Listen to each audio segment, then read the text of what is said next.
The following program is rated G and is suitable for viewing by all ages.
Hi there and welcome back. I'm Wendy and we've got Renee there behind the camera.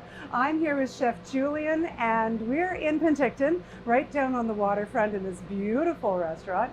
The name of this restaurant I don't really know how to say, so help me here. It's Sociale. So the CI makes a ch sound in Italian.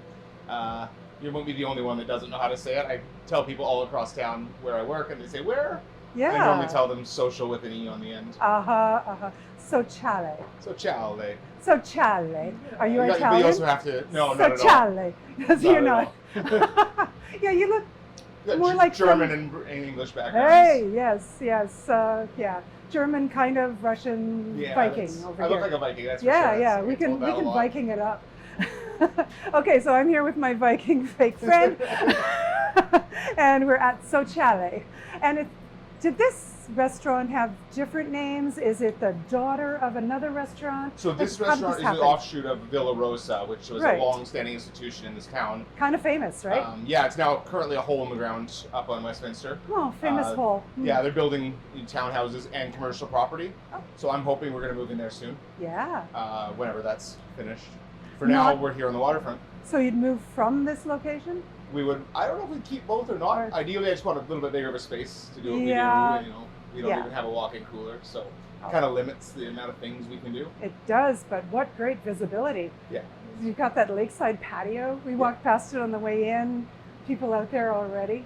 Yeah, super vibrant, and that's why we're looking forward to the summer so much. Oh, so nice. And you've got like a couple of overlapping businesses in a way going on here, right? Like a coffee bar and then a wine bar. Yeah, so we're open from 8 a.m. till midnight every day because you can get your pastries, coffee, sandwiches in the morning, and then from noon till midnight we're open for drinks, wine.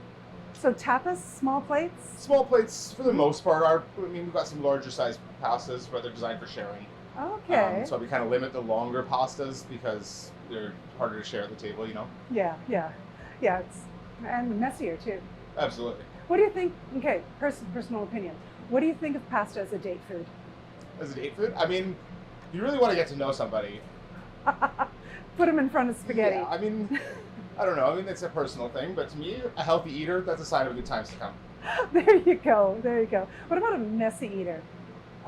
I mean, table manners are important. Okay, decorum, people.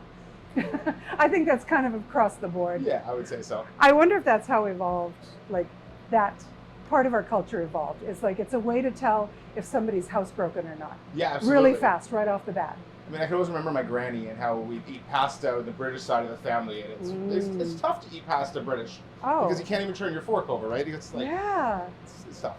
Yeah, and are they using spoons? No. Are they cutting the crap out of it? That's probably cutting it. They're mostly just trying to remember. I mean, they cut their hamburgers in England, right? I know. It's strange to me. Yeah, no, that's an awful thing. And there's no way to not look like a terrible person if you, on purpose, do it differently. Yeah. I mean, watch how it's done, Grandma. No, you'd be an awful human. So where are you from before you got here? Born and raised in Vancouver. Oh. I worked at a place in Yaletown called the Hurricane Grill for 10 years. Okay. Then I moved on to the Fairmont just up until COVID. Oh, and then dear. Yeah. COVID, it was a fun summer, laid off, went camping with pay kind of thing. And That's then nice. my wife and I decided to get out of the city, Mm. move up here. My folks had a summer house up here. They live here full time now. Oh, wow. So you've got And- family in town now? Yeah.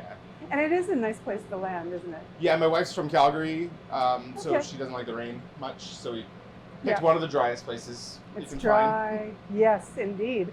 And Calgary comes here in the summer. Well, exactly. Mhm. Yeah. Yeah, it's a big part of our economy is our tourism. Yeah, except they all complain about alcohol tax. That's true. My brother lives in Calgary. He brings it for us. Well, that's a pity.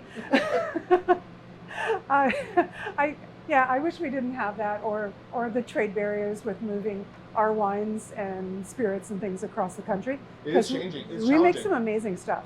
Yeah, like so I work at a winery in Armada as well during the summers, during the winery season. I work at Lake Breeze as well.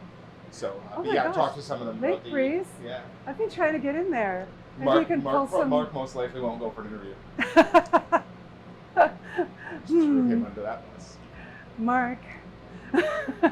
Oh well, I've been actually looking at just going for fun. To show up. I mean, Yeah. it's a great food, and like the pigs are very photogenic. Because every year we get a batch of pigs up there, and then we See, that seems like Do a the weird process. combo. well, they got chickens, a 2-acre farm, pigs. Yeah, but yeah. I'm promoting the wrong restaurant. Right now. I know. We're talking about that other one where you work. Okay, so you were very busy. Yes, I mean it's Penticton. It's a tourist town. Make money when the sun's shining. That's right. Yeah, it's kind of a seasonal thing. Yeah, But slow you down guys the are winter. open all the time. Open year round. We do like winemaker dinners in the off season. So every 2 weeks we do a 5-course pair dinner with a local winery, Mm. which is a lot of fun. It kind of like broadens your horizons. And as a chef, you always got to want to make dishes that are balanced plates, trying to like balance the acidity and all that. But when you're pairing it with a wine, you kind of have to like leave the dish a little incomplete because the acidity might be coming from Okay. the wine, or the sweetness might be coming from the wine. Right. So it's an interesting experience doing that for the last couple of years. Oh, that's a lot of a different way of looking at it, because I'm from a somm background, and it's always like the wine is where we start. Yeah, so I normally get Yeah. the wine list from the winery, and then Okay. I pair to them. All right. Okay. Yeah. Oh, that's very kind of you. Yeah, I mean, it's a nice challenge. I kind of moved up the Okanagan with the intention of, bringing the chefing career and the wine industry together, kind of thing. Oh, nice. You know what I've really loved as a somm challenge is when I have family over for a paired meal, and we have a few people in the family who don't drink alcohol.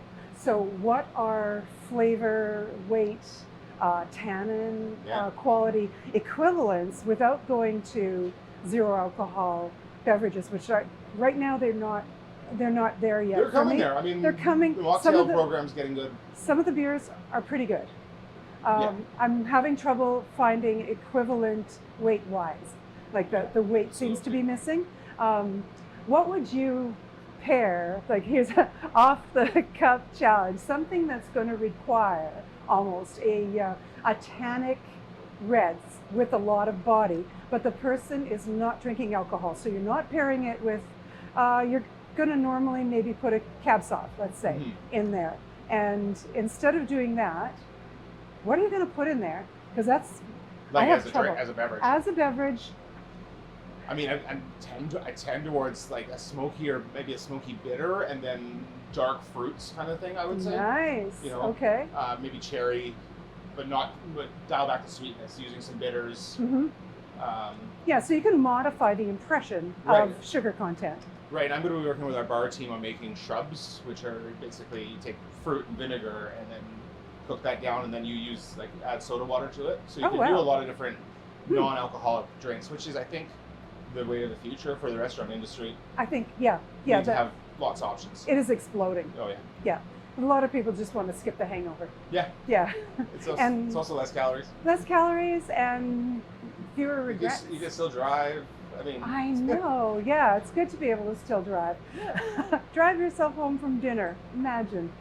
Yeah, and so we're starting to get some drink pairings Looks like it. He's on the board. Coming along. So what we're going to be doing today is Chef Julian is going to show a dish that they make here, right? Not something that's not on your menu, or everything that we're doing today is on our menu. Okay, so if you see it here, when you're coming in from Calgary or driving down from Kelowna, you can get it here. Whoa, what's that out there? How you doing? Looks like falling trees. Oh, it could be. It's reflected in that window. Reflection off that window. Do you have a mister? No, we don't. We should have misters for the patio, though. Yeah. Well, this is the beauty of live TV. I get tremendously distracted. It's like, I can see right outside. I'm like, hey.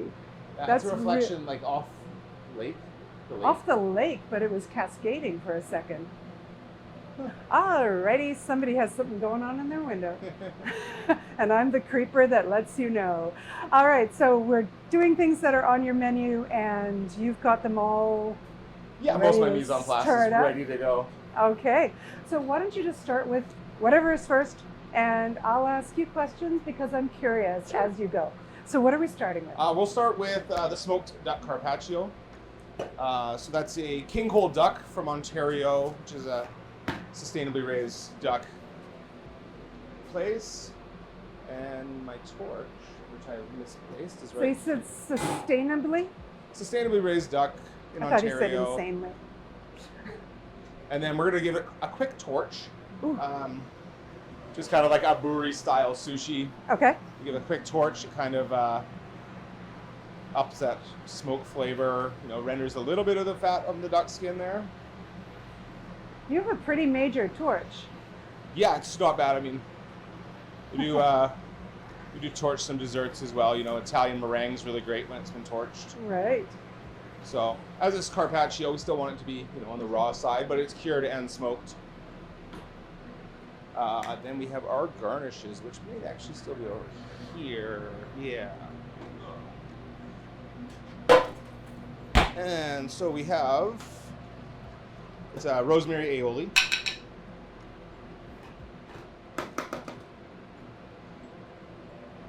Comes off every time nice, doesn't it? Maybe we put one too many egg yolks in there, so it's a little bit richer than would be ideal, but that's okay. This is pickled mustard seeds.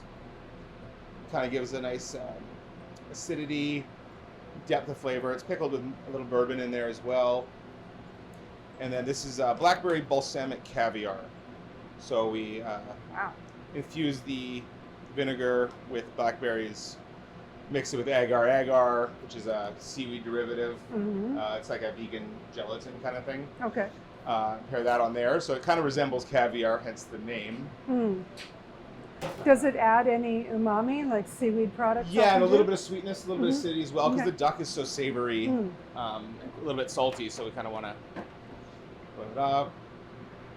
Extra virgin olive oil because, well, it's great. Put it on everything, obviously. And then these are our host-made crostinis, a little bit of roasted garlic oil on them. And we also have our microgreens, will be the last step on this, which are from our friends at Backyard Microgreens. We'll Nice. plug them. Yeah, absolutely. Out of Oliver. They get our delivery twice a week from them. Oh, so This you know is- it's super fresh. Yeah, it's basically, so you can see this one was the 5th, so it was Wednesday came in. Oh, yeah. Picked on that day. And then, less is more when it comes to microgreens, but Yeah. they are also super nutritious, so Yeah, why there you not bang it go. up? And that's our smoked duck carpaccio. All right. I'm just going to hold this so that Renee can get in on it. Are you seeing this, Renee? Yeah. So beautiful. Like the colors. All right. And so we decided to pair that with a smoked bourbon. It's called our Villa Rosa New Fashioned. New fashion. It's a smoked maple whiskey Mm-hmm. and a little bit of Jim Beam in there as well. Citrus, Amarena cherries. Because cherry and duck goes really well together. Yeah, there you go.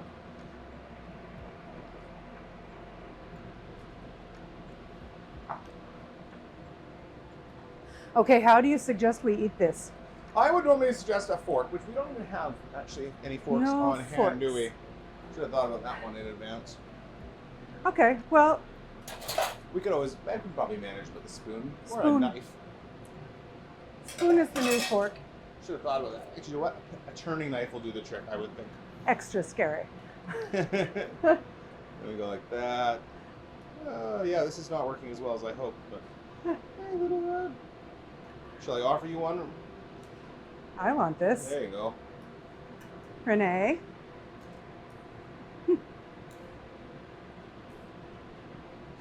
We should get some forks for the next course, I would think, because it's going to be tough to eat pasta with this knife.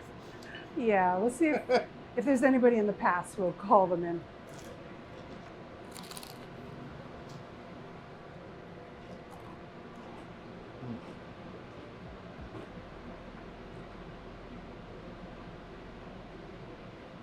That's spectacular.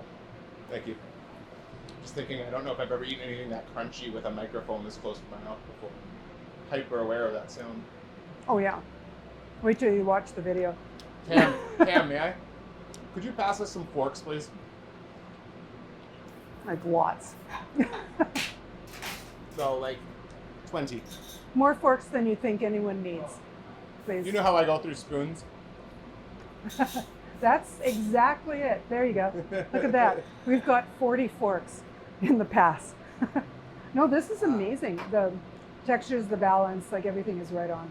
Yeah, the kind of smoke interplays, like it segues well together, I think. So much. Yeah, and then I really love the pairing together. So I think our next iteration of the menu, I'd like to have a recommended drink on each one. That's so smart. And then again, we're working on the mocktail program to give it alternative because people want to Absolutely. have. And also, a lot of the not like the zero proof spirits on the market are really just very expensive bitters. You Yeah. make them in house. Yeah, yeah, So yeah. What do you use for a base for your bitters?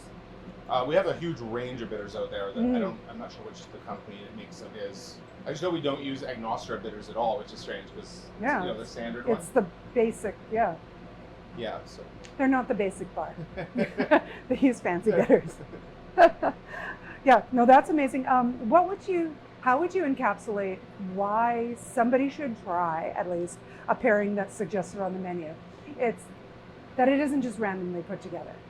Yeah, I mean, end of the day, we're going to think about the play of flavors together. You know, we tried the dishes a bunch of times. It's also a way to, I think, to me, I think going out to a restaurant is more than fuel. Like, you're not eating, you don't go to a restaurant to feed yourself. No. You go to a restaurant to be delighted, to be entertained. It should be an experience every single time. Yeah. So that's kind of what the goal is. Get outside your comfort zone. If you're going to spend the money, you can cook the same things you like at home. Yeah, I would think. Uh-huh. So that's, again, the menu. Like, we used to have a beef carpaccio. Beef carpaccio's been done to death. It's delicious. It's excellent. But at the same time, let's do something a little bit more playful, a little bit more fun. Yeah, no kidding. And unexpected. Yeah, absolutely. Yeah. And then pairing it with a sour is really cool. Yeah. And the cherries, sort of as a pairing note, if you put something with a dish, like add it to it, and it makes it better, those notes in whatever you're pairing, it's going to probably work. Yeah, I mean, hopefully we'll still have a cherry season this year in the Okanagan. I don't know. It's looking good, but I'd like to change the balsamic on here to a cherry balsamic as soon as they're in season. Yeah. It's kind of the goal. We might have to go with blueberries, though. Yeah. My Huscaps are doing amazing. Are they? Yeah. Huscap jelly is one of my favorite things. Oh, okay. Oh, yeah, it's so good. Yeah. It can be used both savory and sweet, too, which I like. So nice. I planted a cherry shrub. It comes this high. Okay. And it was bred, I think, in Morden. So it's a prairie. It's used to cold. Used to cold. That's the hardest part, right? Right. And every year it's given me 2 or 3, 4 or 5 cherries. This year after the snap, it's thousands. It's just really a flame. It's thrived. This is what you want. So it might be a way to go in the future of sourcing cherry juice for reductions and things like that. Is a sour cherry that is bred for Siberia, basically. Well, so I'm thinking about putting a sour cherry tree. Well, my wife misses cherry blossoms from Vancouver, and I was thinking like, you got a space where I lost a tree over the winter. I was thinking a cherry tree should go in there. Yeah. And I think sour cherries are more versatile than the sweet cherries anyways. Yeah, and you can always add sugar. Certainly. It's hard to, without adding bitter or salty elements to reduce the impression of sugar in an already sweet cherry. Right. Yeah. Once it's blown its sweetness, it's like, Hard to rein that in. Yep. Yeah. So what are we doing next? Next, we're going to do our burrata. Let's just tuck this out of the way, and the crew can get in on it. The next we're going to do is our burrata, which we go onto this plate here. Burrata is from Puglia, which is, if you know the map of Italy at all, it's the heel of the boot. That region, Puglia. This is a balsamic and fig reduction. So we poach the figs in white wine, mustard seeds, and a couple other items. You're making this yourself? We make this ourselves. I love that level of craziness. We like to do everything in-house as much as possible. Well, yeah, you get control over it that way. And almost all of our stuff is either local, like BC local, or imported from Italy. You kind of can't get away from it. Oh my gosh. What's that thing called again? That's burrata. Yeah.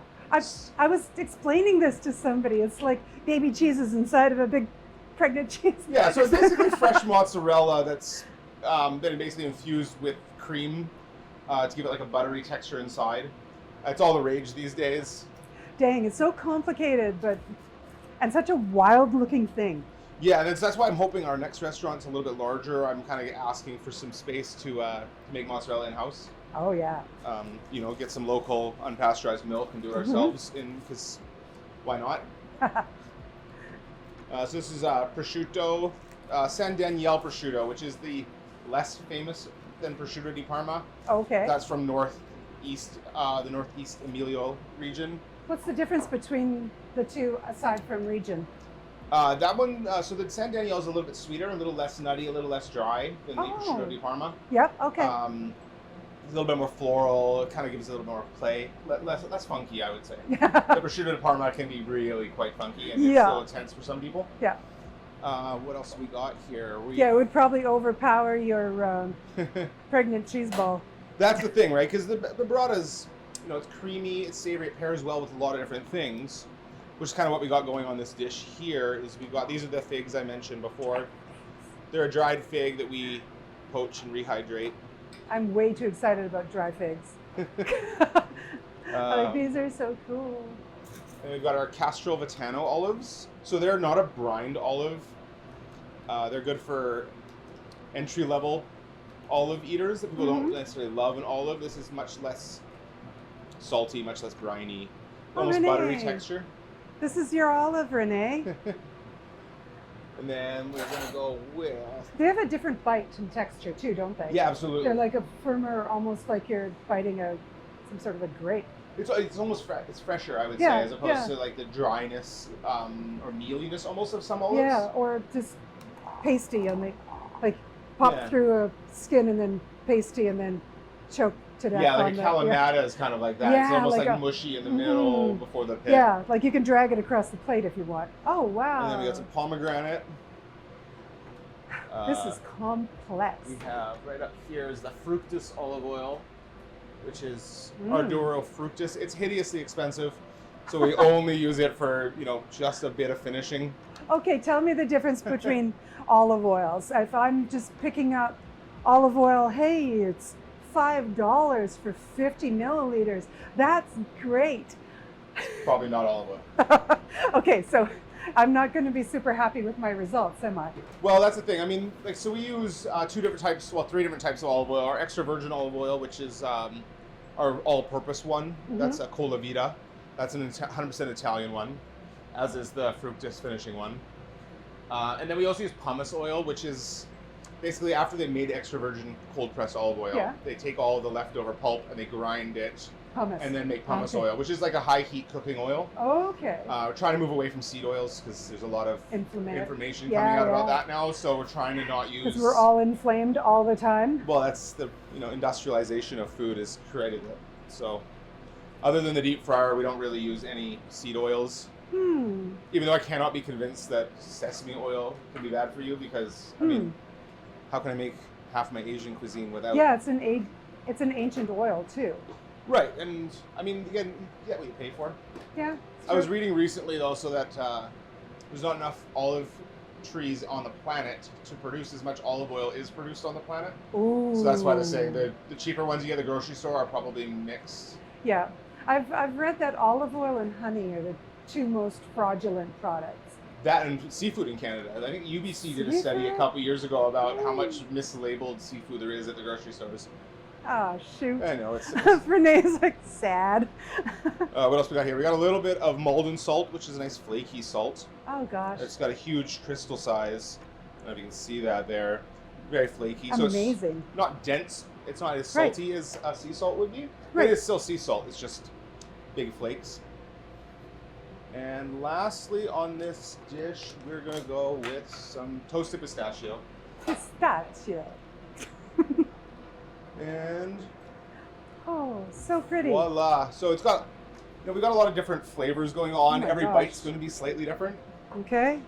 I'll try and tip it as much as I can. This is designed to lay flat, though. Do you see? Yes. And we won't blame you if you ask for more crostinis. I mean, technically on a menu, this is listed as a salad. So yeah, you can say I had salad for lunch if you'd like. Wow. That's like a 1970s. I'm bringing a Jell-O with some canned fruit, and it's a salad. Yeah. But I'm older than you, so I remember those days. Not much. Not much older than you. Oh, yeah. He's nice. I think he's brought us one too many cocktails, so I think we were going to go with the Empress Gin Sour. What's this? That's the Empress Gin Sour. That's what it is. All right. It's got that vibrant color. That's why I really picked this cocktail to go with it. You can pair almost anything with this. Oh my gosh, look how cool that looks together. Because it fills in the only color in the color wheel that plate is missing. It's true. Yeah, it's very vibrant and alive. Wow. Ooh, what can you tell me about this? Not a lot. I know Empress Gin, I like to use it for oyster mignonette because it's just got such a cool color. Mm-hmm. Obviously, I love egg white floats on top of my cocktails. Yep. It's a little bit tart, which is probably good to balance out some of the deep savory things going on here. It has a mouthfeel effect. That's what the is shaken that? egg white. The shaken egg white, but very acidic. Like I'm just really, really mouth-watering. It's quite tart. Yep. Yep. Which makes you want to drink it more. It's like Absolutely. spicy food. You can't stop eating spicy food because it's spicy, right? Your mouth So doesn't burn good. until you stop eating it. Yeah, yeah. And then you feel ridiculously happy if it's spicy enough. Yeah. Because all your endorphins are trying to heal you. I'm a big spice aficionado. Yeah. Do you have favorite hot sauces, or do you make your own? I've got collections of hot sauces at home. I tend towards the Mexican ones. The Cholula is a good all-purpose one. Okay, yeah. I get the extra hot for just something that needs just a blast of heat without too much acidity. Okay. And then I do make my own hot sauces, just experimental. I don't really have recipes per se. I just kind of buy a bunch of chilies, mash them, ferment them, and see what happens. Oh, fermenting. That's the step that I have not done. Yeah, so there's two types of hot sauce, right? There's the vinegar-based ones, and then there's naturally lactobacillus fermented ones. All right. So is that going to have the same effect as, like in wine, when there's lactobacillus introduced to a wine must? Is it? Are you going to get kind of creamy notes? You get a lot more depth for sure with a fermented product as opposed to just the acidity of vinegar-based ones. Yeah, because the vinegar-based one is a little bit of a kind of puckers back of the bit, head right? and like, whoop. Yeah, you get a little and the more other nuance one's with like, the fermentation. smoky deep, Reminds complex. me, I mentioned that with so the lees from the wine, leftover lees. I've arranged to get some from the winery, and I'm going to plan to do some stuff with that this off season. Oh. Wine lees to cure fish is what I'm thinking of here. And then I recently acquired a smoker, so I'm thinking about curing some fish with wine lees and then lightly smoking it with like an oak, like maybe even oak wine barrels into the smoker, because then we can layer up the wine industries. I am here for that. Sounds like fun, right? I just want to know what that tastes like. Like, is it going to have is it going to taste sort of like a champagne, like with a brioche? That's exactly what I was thinking. Like a little bit of toasty notes with maybe a sable fish. Yeah. Oh my gosh. Yeah. I wonder something like an Arctic char, which kind of, to me, is really neutral. It is. And it's going to absorb everything. I haven't worked with Arctic char in a really long time. It's just going to be a sauce. I had a bad experience with Arctic char once. I've been using it as a pizza base. Instead of using bread, I use Arctic char. That's the way to go, right? Because I mean, there's got to be a way. Like I think a pizza sheet pan dinner is something I eat quite often. Yeah. Because it's like a healthier form of eating. It's zucchini Right. mushrooms, just broil them in the oven and then throw your matzo on and good to go. Yeah. Douse it in olive oil, of course. Oh, of course. So I do Okay. the honors. Well, no, I'm scared of it. I want to find. Do you see any puddles of that extra cool olive oil? Oh, I see one right The here. fruit, because we can just sample it straight up on a spoon if we'd like. Oh yeah. Yeah, Here, just dribble. So that's going to have like. Okay, it's really green. Really fruity notes. Hence the name fructus, I imagine. It takes you on a journey, hey? Yeah. Like at the beginning, it's like fruity and unctuous, and then it sort of moves into like this depth and a little bit of pepperiness. bitterness and pepper. That's really neat. It's a how fun it olive oil. changes. Okay, I'm horrible for pulling apart things into their elements, let's please get do it properly. I mean, the key, I think, to the burrata here is we should almost have a knife for this. Is getting the ooze. Okay. Yeah. Oh my gosh. Okay, let's turn Should this probably so that. had a knife, but Look how cool that is. I mean, at this point, I would just take a Okay. cuisine and kind of just don't make the cardinal sin, which a lot of people seem to do, is leave the skin behind, No. which is like leaving behind the rind of a brie, which is, they It's- spend a lot of time making the rind. Yeah, it's not a throwaway part, though it is hard to get it off. And maybe we need a knife for it. No, never. We are pirates. We can do this.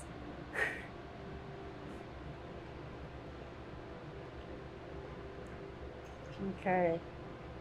I'm trying to make the perfect bite. What am I missing? Some of the prosciutto. Yeah, I mean, even to my mind, I think it could probably stand for a little salt. So Yeah? let's, A little bit more. maybe I should just serve a side of the Malden. Can I hit you? Yep. Look at this. Look at the size of this crystal. That's like one flake of salt. Ooh.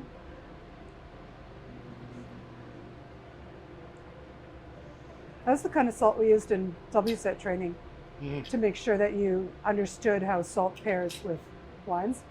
It was like a huge flake salt. Yeah, because that's the reason, like, we use kosher salt most of the time for cooking, because almost every professional chef kind of has a feel for kosher salt. Yeah, You can't feel, like, we use the finer sea salt for right. fried goods or whatever, where you Okay. want to, like, just absorb oil, keep it seasoned, but you don't really want to feel the salt. Mm-hmm. But kosher salt for almost everything else, because you won't oversalt Yes. your food as much. Exactly. All right, so I'm going to try and put this in my mouth. Maybe start talking about the drink. I know. So talking about the drink. Okay. Well, Empress Gin egg whites. Little edible flowers on top. Those are cute. I'm actually planning to bring in some more edible flowers from my friend Carla at Plot Twist Farms. And if you haven't checked out Plot Twist Farms, I'm going to plug her shamelessly. They've got a honor system farm gate stand up there. No-till regenerative agriculture. Her product's fantastic. You're doing great. I'll keep eating this. You keep talking. He brought us a mule as well, which, you know what? I'm going to try the mule Oh, why not? and see which one pairs better. Because almost anything can pair with burrata. So that's got some ginger. Can you reach the other one? Absolutely. Oh, it's cold. Woo! Feels nice because I've got constant heat over here. Hello, mule.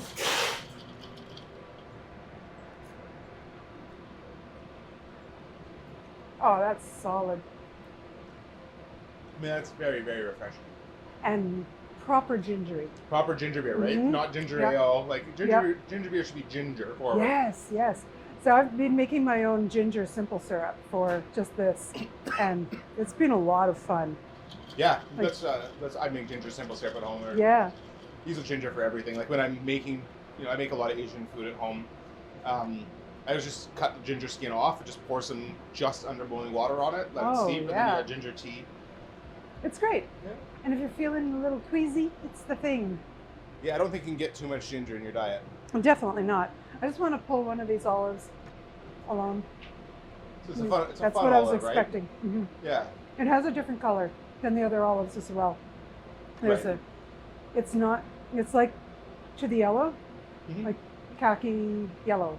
Yeah, we've got like a range of olives in our olive dish, not the Castrovitanos, which I think, again, like I said earlier, an olive that even olive others can try.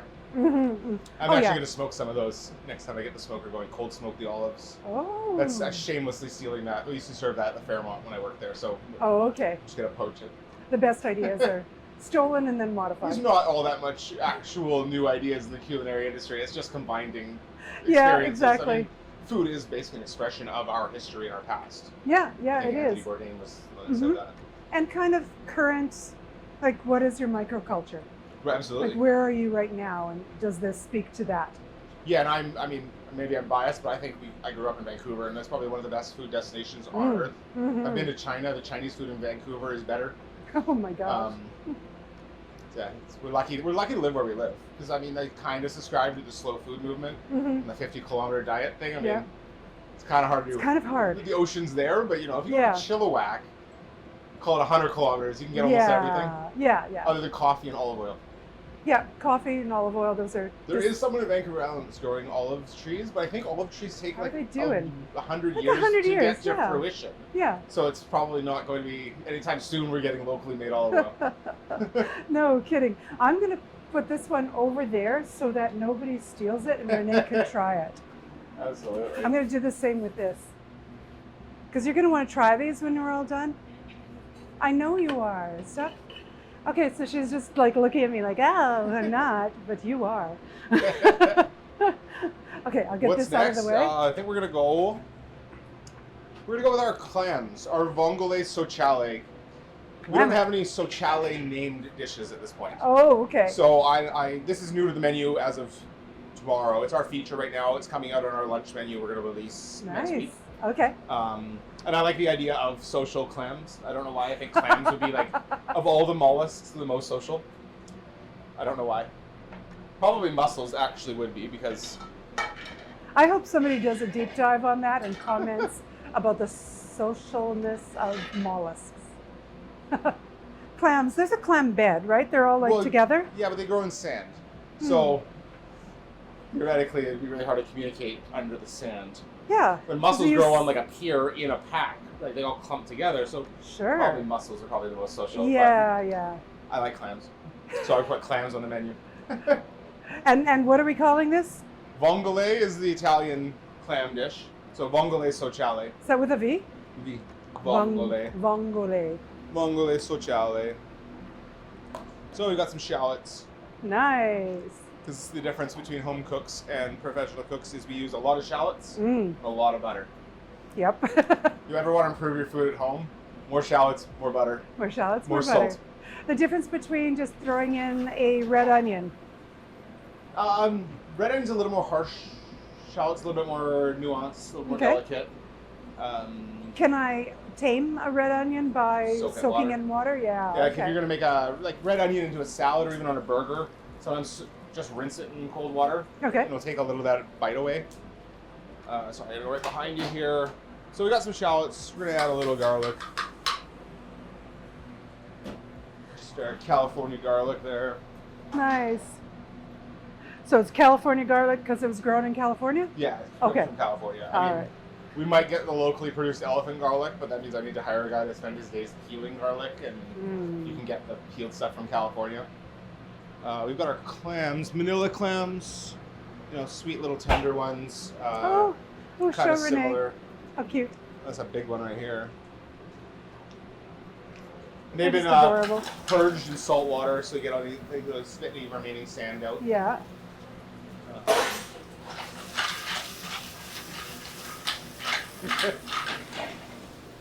I forget civilians and fire. Like, cooks are just go like this all day. Yeah, we're not into it. We don't have arm hair. You know, tell after like a week off, they come back and go, oh, you're like, oh. Yeah.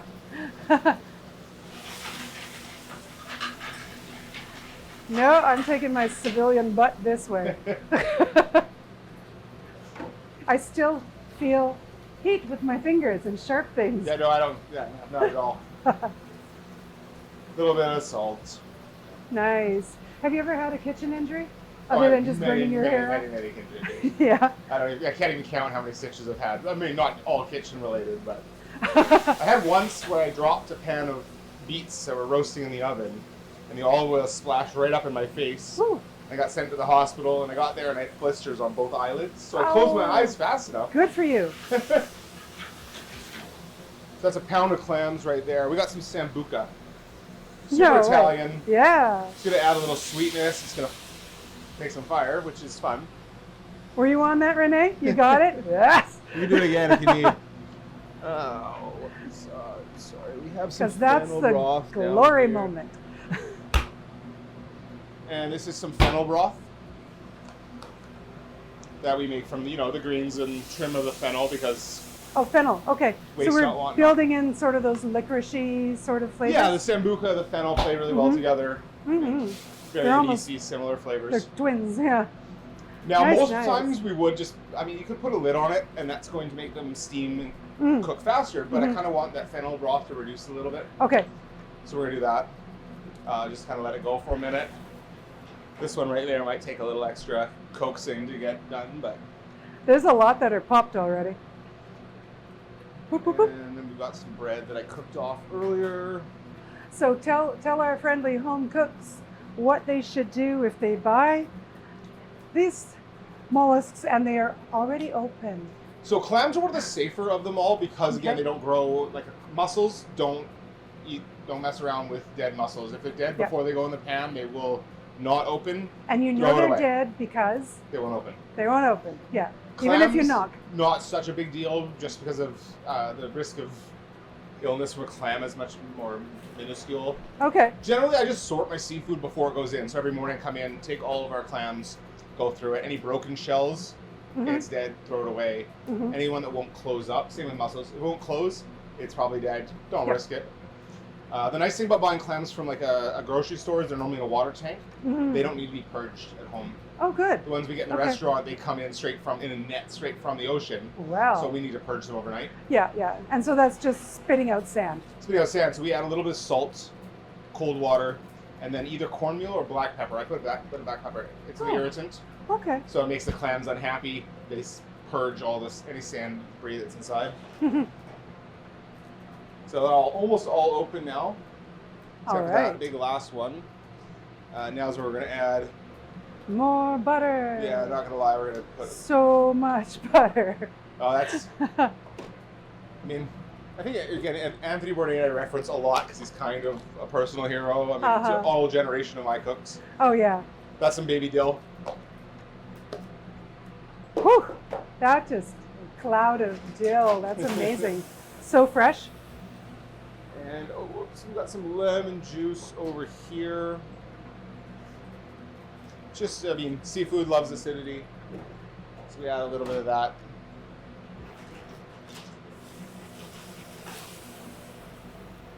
This is so fun to watch. And you're everything is so photogenic. I wish that we had brought the photo studio along so we could make some glamour shots of the food because they're so pretty. So we're 90% there. I think that last clam. Oh, that's might be a moment. That was the big mama anyway, right? Yep, that was a larger one. I guess I could try pouring with the backhand for the camera there. And we're keeping it relatively brothy. Again, hence the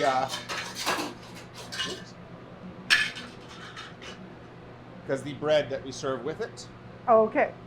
And we Brothy. also have right below here. Problem standing behind you beside the fan. I thought you said that we're keeping it relatively rocky. I thought, oh, that's probably a chef thing that I don't know. But you said broth. Brothy. Brothy. Some bread. Yeah. And this is Ooh. Nduja cream. Oh, wow. So Nduja is a fermented pork salami from Calabria, which is the south of Italy, just above Sicily. So it's spicy, a little bit funky, and then it's rendered down, reduced cream. Put that in there just because I really like dishes that not every bite's the same. So Absolutely. you can have that like just herby, dilly, kind of fennel-y clam. Yeah. But then you can also add some spicy creaminess to have the flavor profile change a little. And And then we're just going to garnish a little bit of baby dill again. And voila, that is our clam Sociale. Just the prettiest thing I've ever seen. I don't dare tilt it anymore because we are brothy. Yeah, we're gonna run out of spoons here too now. No spoons. Well, I there's think one. he had some over there. There's one right Okay. there. Ooh, nice shaped spoon. Something to think about moving forward. I think we decided to pair this with a Chardonnay. Okay. There's not a lot of, I mean, I wish there was a little bit more oaky Chardonnays in BC, but because oaky just, the oak flavor comes through in food a little bit more. Mm-hmm. But yeah, we're pretty limited here with the people that are oaking. yeah, there's not much. So this is Church and State, I believe. We do a wine dinner with them every year, so oh, very we nice. should plug them probably. Yeah, that's really nice.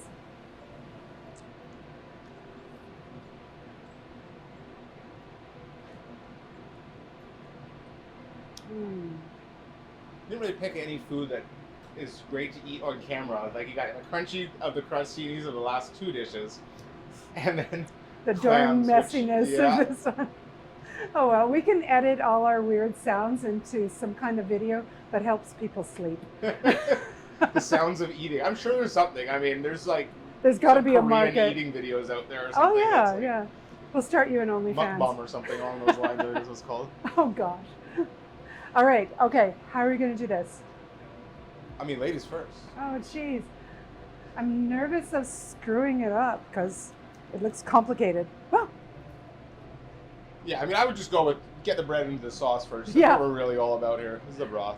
it's the broth. We won't blame you if you drink it when you're done. I would. Let's try one of these clams. This broth. Gosh, you're so real.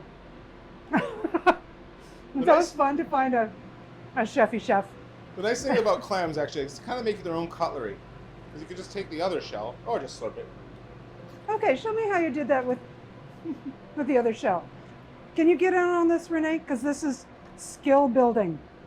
I would just take this one and just kind of like remove the abductor right there a little bit. Mm-hmm. There you go. There's a new sound. Okay, I'm going to try it.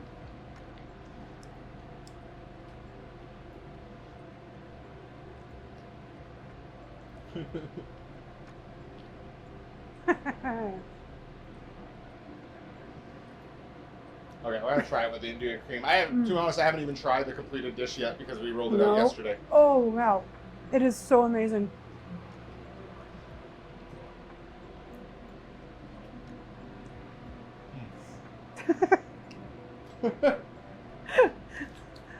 How much can I cover myself in this? Okay.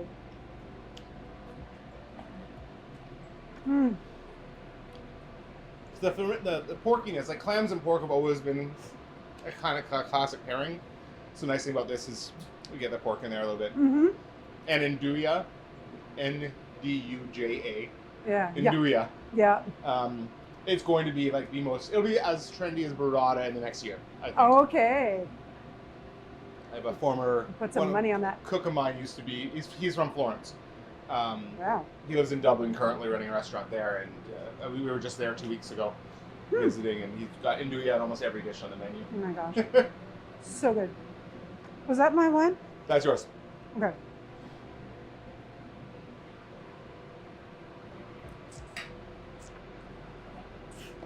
I'm just super excited about this. I mean, it's going on a lunch menu right now. It will be available at dinner time. Just to me, not necessarily everyone wants to eat a big bowl of pasta when it's sunny and they're on the beach kind of thing. Yeah. But a lighter dish of clams. Mm-hmm. And something water adjacent, Absolutely. like in theme. Well, like because I miss the coast dearly. I miss the smell of salt water, and I miss the ocean. Yeah. So I get to pretend a little bit that the lake is actually the ocean. And Oh. What's missing from the lake to the ocean experience for you? The big ships? Waves. Waves, yeah. There's a different sound for sure. I mean, you get waves They're not on the here a same. lot, but Yeah. I mean, Yeah. this is a little bit more swimmable, I suppose. Yeah. There's something about the consistency of the ocean that's just so calming. Mm-hmm. No, Yeah. I hear you.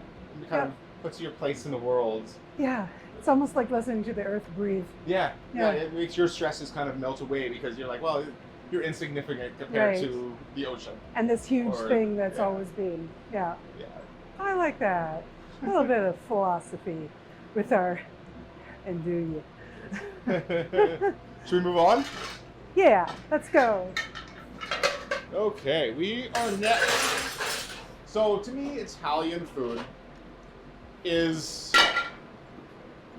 I mean, Italian food's a philosophy, and it's take 3 or 4 quality ingredients, don't mess with them too much, Mm-hmm. don't overbuild, like not like French cuisine, which is all about layers. Right. Italian food's more simplistic. Mm. 3 or 4 quality local ingredients, whatever, and let them shine. Okay. And then Italy also is a very traditional food culture. They've got some dishes that one doesn't try and mess with. Okay. Like the cream in carbonara thing. Yeah. There's no cream in carbonara. Technically, there's no cream in Alfredo. Wow. I'm not going to try and reinvent North Americans, Yeah. descriptions Interpretation of, of it. Yeah. But so this is called rigatoni alla norcina, which means the butcher's rigatoni. So this is pumice oil. We use that for our high heat cooking. Okay. And I see you heated your pan before. Yeah. Does that close the tang of the pan? The hotter the pan, the less oil you're going to need. Okay. Yeah. And then also, like, you want to get, especially on meats here, we want to get a nice, good, hard sear on it. Mhm. Kind of get a Maillard reaction going. Yeah. Oh, sorry.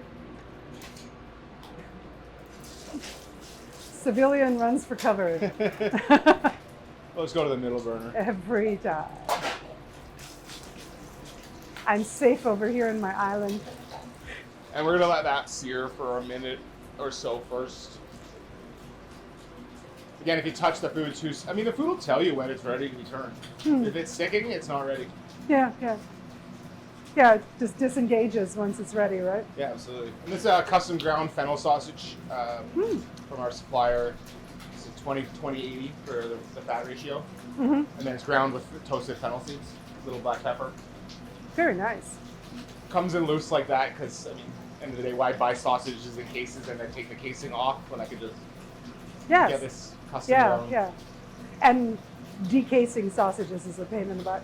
It is. Mm-hmm. It's almost as bad as peeling garlic. I've tried almost all of the methods. It does actually work to put your garlic cloves in a liter deli cup and shake it Okay. quite a while. It works relatively well All right. if your garlic's kind of dry. Oh, right. So don't start in the fridge So the first. paperiness Right. will give more texture to the remote. Exactly. Okay. Oh yeah, that's fast.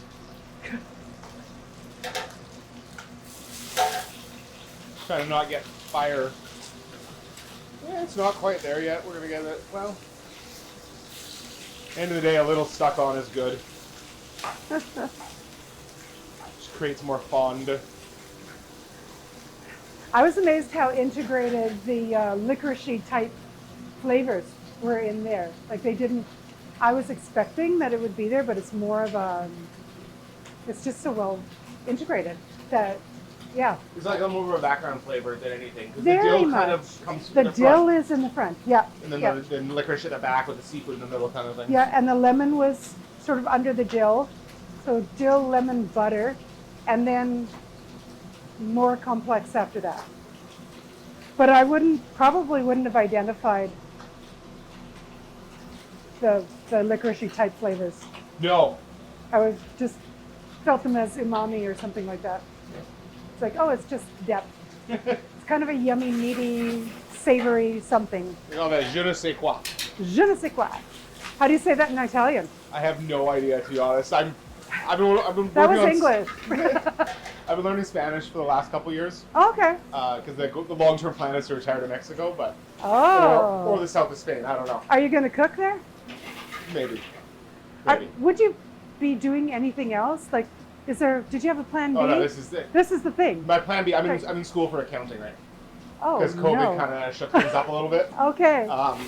But no, if I won the lottery and never had to work again, I would still cook for people every day. Yeah. I just would probably do it on a yacht, but. My wife said she probably gained 20 pounds during COVID because I was still cooking 3 square meals a day in our apartment, and there was no one there to eat it. Right. And you're restless, and so you're experimenting, right? I'm by nature a very restless person. Yes, I'm feeling that. I gardened in the mornings and then come in here and work 12 hours. Plus the dogs. I've got 3 chihuahuas. You'll be fine in Mexico. We lived there for 3 years, and it was delightful. Whereabouts? Just north of Rosarito. Okay. So in between Tijuana and Rosarito. Yeah, we spent 6 months there right before I moved to Penticton. Mostly on the west coast, like between Puerto Vallarta and Mazatlan. Nice. Rincon de Guayabitos. Okay. Around the corner from there is a town called Socialē. 500 people town, no English spoken at all. That's great. And it's the little slice of heaven in my mind. And you didn't stay in a resort? No. Like most Canadians? I got married at a resort in Mexico, in Cabo. Yeah, that's different because you're looking for amenities. But now I probably wouldn't go all-inclusive ever again. Sorry, I just got this over here. I prefer, interacting with the Mexicans. 100%. So anyways, we got some wild mushrooms in there with our fennel sausage. Oh, yeah. Oyster mushrooms, king oyster mushrooms, cremini mushrooms. This is an Italian truffle paste that we've added into there. That's a lot. Black truffle. And then this is porcini mushrooms. They're dried, that we rehydrate. Kind of gives us a little mushroom broth. And we go quite heavy on that. Do you just rehydrate them in water? Yeah, in boiling water. Okay, boiling. Maybe that's my problem. You could do it theoretically in cold water, but they're going to take a really long time to absorb that. Yeah, I've tried rehydrating them in broth, and that was pretty successful. But I think it was warm broth, so it sped them up a bit. I'm hopefully getting a delivery of local morels Ooh. next week, so I'm hoping to do a morel something feature because 'tis the season. Have you connected with Scott Moran yet? No. Gotta look him up. Everything Wild. He's a forager, and he's a morel monster. He will find you the mushrooms, the watercress, everything growing wild. I love watercress. Yeah, he's a wild man. That's why next year I think I'm going to go morel hunting. I was in Europe for a couple weeks in the beginning of May there, so I missed kind of morel season for the most part. But next year my goal is to go up and do some foraging. Unfortunately, you can't serve anything I forage in the restaurant. I don't think. It has to be. Yeah, you're a mycologist. I would think you want a mycologist to look at your mushrooms before you start serving them to people. You kind of do, yeah. So anyways, we add a little of our white wine cream sauce. White wine cream, little nutmeg, kind of northern Italian style. Oh, that's quite French too, isn't it? Like a little nutmeg in the cream sauce? Nutmeg. So like North Italy uses a lot more nutmeg and stuff. And then almost all Italian cuisine, that like the foundation of Italian American cuisine, was almost all the South. It was the Naples and the Sicilians that came over and started the Italian American cuisine that we know. I've got German background, so I know a little bit more of the Northern European or Northern Italian style, which is your bolognese and those kind of less seafood, more meats, kind of thing. Kind of like the northern part of France that is sometimes Germany, depending on what war. Yeah, I mean Alsace. So like almost all these countries haven't really been a unified country. Like Italy's only been unified for 200 years. Germany barely that. I mean, they're all still very regional. And I think most Italians, they recognize themselves as Napolis or whatever instead of Italian as a whole. So primarily their region. Absolutely. Secondarily Italian. Yes. Nice. Exactly. So all of our pasta is Italian imported, Diceco brand. For the most part, Diceco. That's a really different flour than what we're using, isn't it? So I think I've been reading a lot about what North Americans, what we did to wheat. And I think the reason that gluten intolerance is so big in North America compared to Europe is the wheat that we grow here. I absolutely buy that. So there are some local wheat producers coming online now that are using like ancient wheat strains that haven't been modified up, so who knows? Yeah, but you have any nearby field is going to blow in. That's the problem, right? Right. And then, so we finished that with Pecorino Romano, which we use a lot more Pecorino Romano than we do Parmesan. Because Parmesan's Again, it's overdone. Everyone's got Parmesan. People He's don't. bored with Parmesan. Well, I mean, we use it for a couple of our dishes. But Pecorino Romano's, I mean, a lot of our dishes use both. Yeah. Pecorino Romano's got a little more tang. Okay. And again, it's traditional for this dish. So that's like, this is a dish that every chef instinct wants to add some acidity to make it more balanced. Okay, so it's going to feel a little dank. This is not going to be a balanced dish. This is supposed to be like rich, Okay. savory, pair it with a really tart wine, maybe? Like Right, so we're going to bring in the acidity with something else. Right, so we're going to go with a Pinot Noir with this one. Nice, yeah. Not a and Grigio. Yeah, well, I don't actually know where that. I've got it written down. I wondered if you would go with a French expression or an Italian. There's not a lot of Italian Pinot Noirs around here. No. Oh, Pinot Noir. I thought you said Pinot Gris. No, Pinot Noir. Oh, did he say that?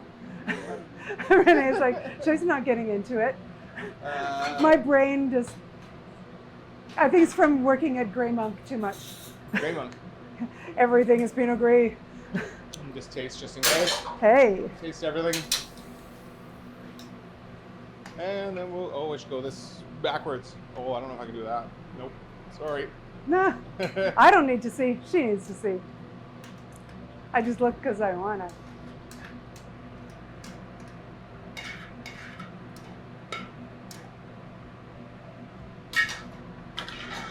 And then we're going to finish this dish with some toasted pine nut crumb. So it's roasted garlic, toasted pine nuts, a little bit of panko, quite a lot of olive oil. And then we're going to go like that. It's called panagrado in Italian. Wow. Again, Italians use a lot of bread. They've got to find ways to use up leftover bread. Sure. And it gives a nice textural contrast. A little bit of arugula to give, a little bit of contrast to the whole savory application. Everything you've plated looks like it's ready for photography. Like, doesn't need any food styling. Do you ever watch from a secret window here people's reactions when they get a plate? I'll go out occasionally and just Yeah. go and see how it's going Check. out there, but most of Because the I time I'm bet too busy people are back like, here. ah, this is amazing. And then this is A for color, but also this Uh-huh. is a Peruvian pepper. They're called sweetie drops or Peruvian pearls. So that's going to give at least a bit of acidity. That's not traditional, Okay. but that's to brighten up the plate. And also it's almost a palate cleanser between bites. Okay. Okay. So that's our rigatoni alla norcina, the butcher's rigatoni. Oof. This is gorgeous. All right, let's fork it. Renee's like, love this that's color. not a verb like that. Oh my gosh, yes.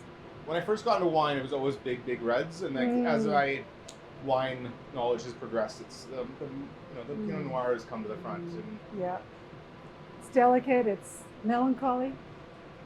yeah, I still haven't really learned much about white wine yet. Not really my forte per se, but I guess in a summer town like Penticton, I should probably learn to drink white wine more.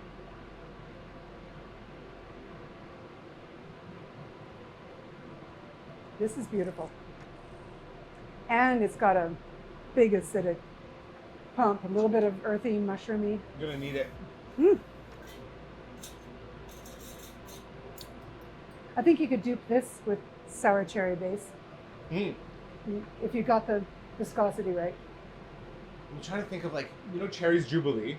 I was Yeah. trying to do an Italian take on Cherry's Jubilee using sour cherries and maybe like a Marsala or something instead of brandy. Oh, yeah. And I've got a lot of ideas. It's just execution is the hard part. Yeah, you sound like every member of my family, including myself. Restless. And when you said for that dish there, you can have every bite is different. I'm like, yeah, that's a value. Not for everybody though. Flavor contrast and temperature contrast on one plate, I think, is really important.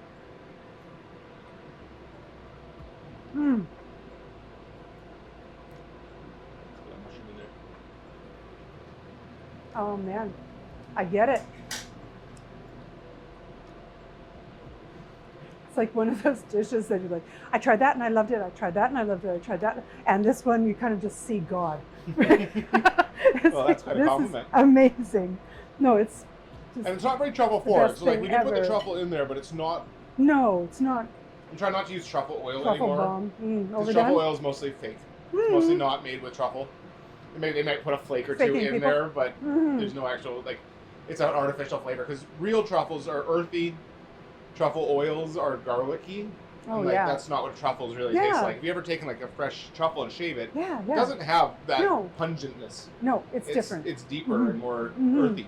Yeah, and it goes great with something like a Pinot Noir that has that earthiness and delicacy. Yeah, just enough salt in there. Let's see.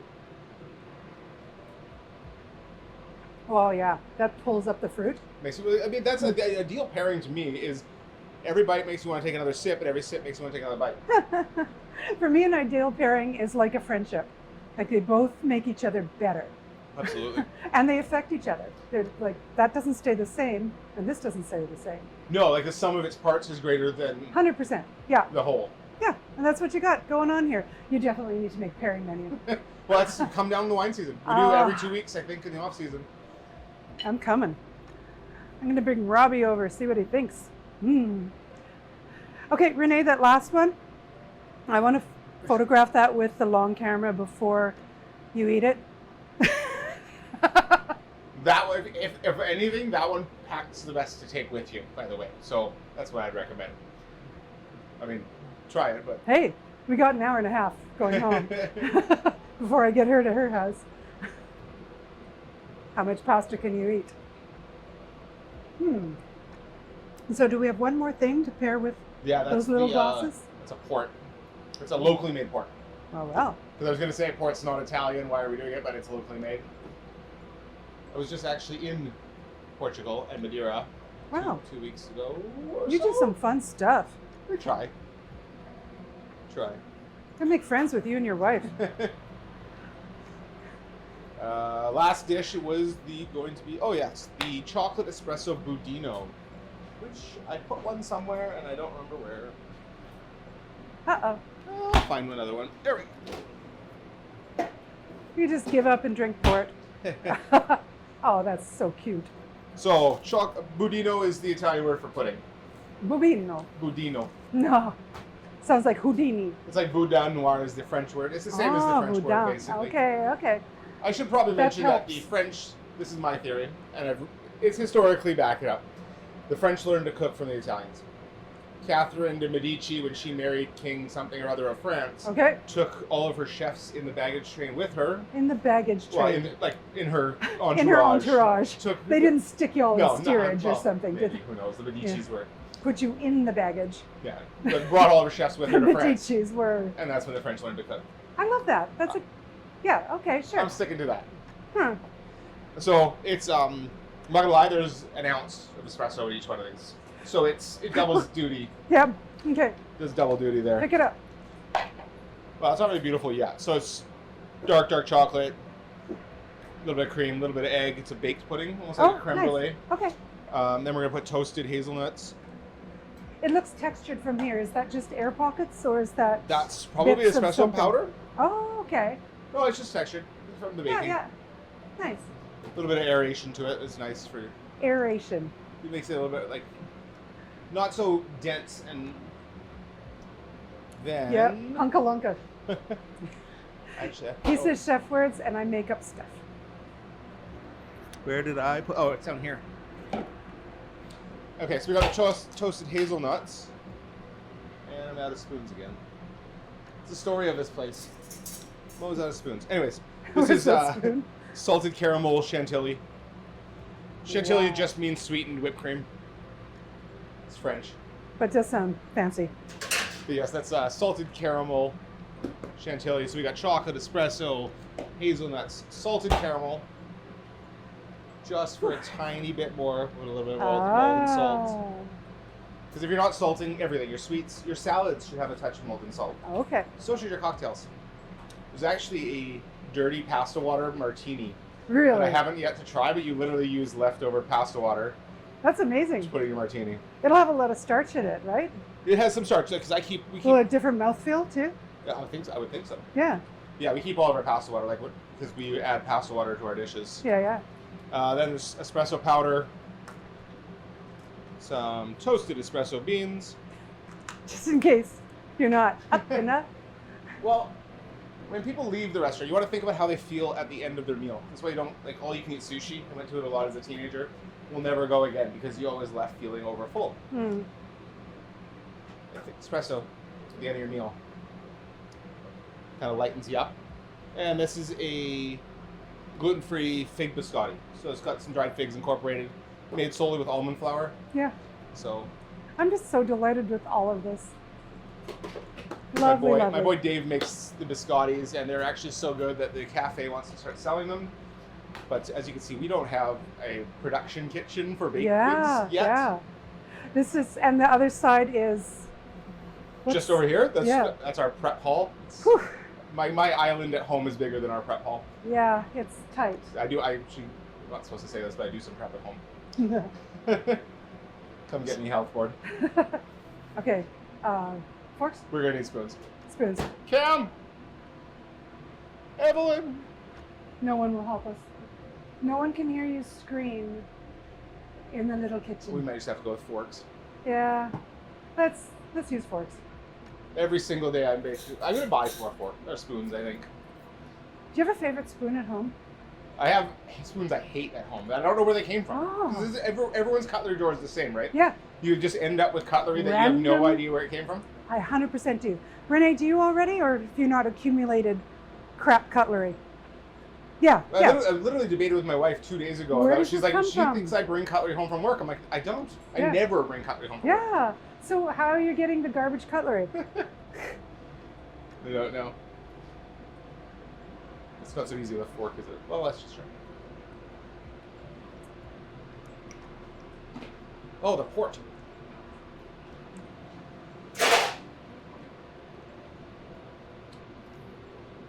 Oh yeah. Pot of tea. Grazie. Cheers. Roast. And wow, good job, man. Oh, that's good. It's got some not quite pruny. It's more like dark cherry. Yeah. Almost a little fruitcake. Very much. I tried a lot of ports in Madeira a couple weeks ago, and they weren't all my cup of tea. I find a lot of ports too cloying. Oh yeah. And a lot of the wineries that we did the pair dinners with, a lot of them brought ports to pair, so it kind of got tedious because with a cloying port, you have to pair very dark chocolate. There's almost nothing else. It's very difficult. Yeah. I really enjoyed some of the wineries that we decided to move a bubbly or prosecco or sparkling to the dessert course. 100%. Because for me, I'm not a huge sweets guy. For me, dessert would be like cheese and fruit. Oh yeah. That's me. Ideal. I'm not big into the sweets myself. But. Oh wow, that is so good.